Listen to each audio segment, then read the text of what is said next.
Hello everyone, কেমন আছো তোমরা সবাই? আমি তো বেশ ভালো আছি।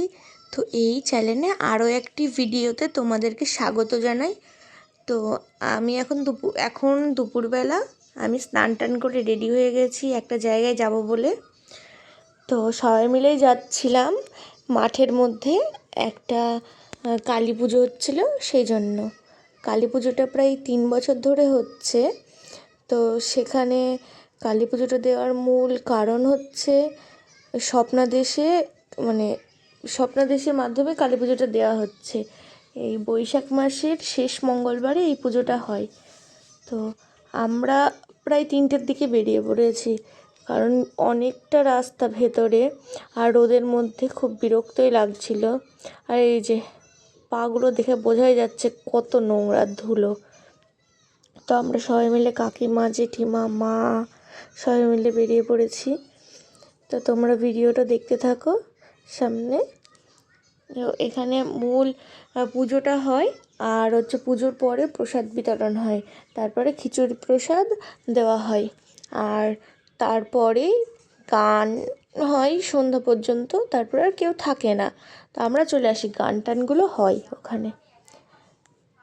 তো দেখতে থাকো। এই যে আমরা না পৌঁছাতেই এই বাচ্চা দুটোর প্রথমেই টাকা নিয়ে আইসক্রিম খেতে চলে গেল, বিশেষ করে আমার বোনু আর বুবাই। যে কলা বাগান দিয়ে দেখা যাচ্ছে যে ওখানটা করে পুজোটা হচ্ছে। আর এটা মেন পুরনো বট গাছ, ওটা একটা বট পাকুড় গাছ, এক কথায় ষষ্ঠী গাছ বলা হয়। আর এখানে সেরকম দোকান কিছুই বসেনি, শুধু আইসক্রিম দুটো এসেছিল, এইটুকুই। তো এই যে বড় গাছটা, এটাই হচ্ছে বট গাছ।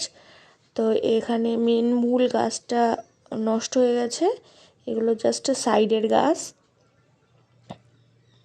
তো এখানটায় পুজোটা হচ্ছিল, পুজো কমপ্লিট হয়ে গেছিলো, আমরা অনেকটা পরে গিয়েছিলাম।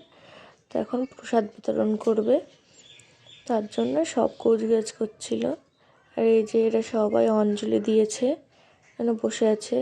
আর মাঠের মধ্যে প্রচণ্ড গরম ছিল, প্রচণ্ড। তাও 2-1 জায়গায় ফ্যানের ব্যবস্থাও করা হয়েছিল। আর এই গাছটা হলো বহুদিন আগেকার গাছ, প্রায় 500-600 বছর আগেকার গাছ এটা। তো আমার বোনও প্রসাদ আনতে চলে গেছে, ওই যে প্রসাদ দিচ্ছে ওখানে ওই কাকুটা। এই যে এটা হচ্ছে প্রসাদ, আমি নিয়ে এনেছি। আর এইদিকে সবাই প্রসাদ নিয়ে প্রসাদ খাচ্ছিল। আর এইদিকে হচ্ছে মেন খিচুড়ি বসে খাওয়ার জন্য বলেছিল। এই যে এটা ভাঙা গাছ পুরো, অনেকটা বড় জায়গা এরিয়া জুড়ে আছে এই জায়গাটায়। আর এই সাইডে এই যে দেখতে পাচ্ছ, বেশি কেউ খেতে বসেনি, মোটামুটি কিছুজন বসেছে। আর এইদিকে রান্না হচ্ছিল, রাঁধুনি রান্না করছিল, কারণ যা গরম পড়েছে ওই জন্য আর পাড়ার কেউ রান্না করতে লাগেনি। তো এখানে সবাই খেতে দিচ্ছিল। আর এখানে একটা কল আছে, কলে এত পরিমাণে বালি উঠছে বলার নাই, মানে খুবই নোংরা জল উঠছে। আমরা পাটাও ভালো করে ধুতে পারিনি, নোংরার মতন ঘুরে বেড়াতে হচ্ছে। আর এই যে কাকিমা, আমি ভিডিও করছি বলে ভয় পালিয়ে গেল। তো আমরা এদিকে একটু ঘোরাঘুরি করছিলাম, তারপরে এসে দেখছি প্রতিমা নিরঞ্জনের জন্য টাইম হয়ে গেছে। এটা দিনের বেলায় পুজো হয়, দিনের বেলাতেই ডুবিয়ে দেওয়া হয়। তো এখানে আরতি চলছে সামনে, বোঝা যাচ্ছে না কারণ সবাই সামনে দাঁড়িয়ে আছে, আর পেছন থেকে আমি ভিডিওটা করছিলাম ওই জন্য। তো পুরো অন্ধকার হয়ে গেছিলো ধুনোচির ধোয়াতে। তো এখানে দেখতে পাচ্ছ আরতি করা হচ্ছে। এই যে বাইরে বেরিয়ে হয়ে গেছে ঠাকুরের। তো এবার নিয়ে চলে যাবে এইদিকে, কাছে যে ব্রিজের ঘাট আছে ওখানটাতেই ডোবাবে। প্রত্যেকটা ঠাকুর আমাদের ঘাটে ডোবালেও এই ঠাকুরগুলো, ওই দিককারগুলো বেশিরভাগই ব্রিজের ওই ঘাটেই ডোবানো হয়। প্রতিমা বিসর্জনের জন্য নিয়ে চলে গেল, তারপরে আমরা এইদিকে খাওয়ার প্যান্ডেলের দিকে চলে আসলাম। তো এখানে গান বাজনাও শুরু হয়ে গেছিলো, আর আমরা জায়গা পাচ্ছিলাম না বলে দাঁড়িয়েছিলাম আর একটু ভিডিও করে নিলাম। তারপরে আমিও বসে যাই খাওয়ার জন্য। তো তো এখানে খিচুড়ি, একটা তরকারি আর চাটনি দিচ্ছিল।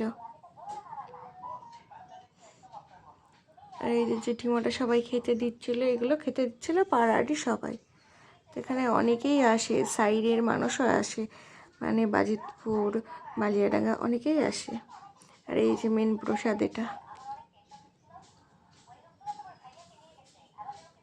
এই যে এই বনুটা আমাদেরই পাড়ার, ও খুব সুন্দর শ্যামা সঙ্গীত করছিল, যেহেতু কালী পুজোর হচ্ছিল ওই জন্য।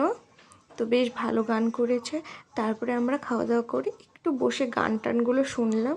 শোনার পরে বৃষ্টি আরম্ভ হয়ে গেল, ওই জন্য বাড়ি যেতে পারবো না বলে আমরা ঝটপট সেখান থেকে বেরিয়ে পড়লাম। তো ভিডিওটা দেখে তোমাদের কাদের কাদের ভালো লাগলো অবশ্যই কমেন্ট করে জানাবে। আর যারা আমার ভিডিওতে নতুন তারা একটু সাবস্ক্রাইব আর লাইক কমেন্ট শেয়ার করে দিও। আর এইরকম টাইপের ভিডিও আরও আসতে চলেছে।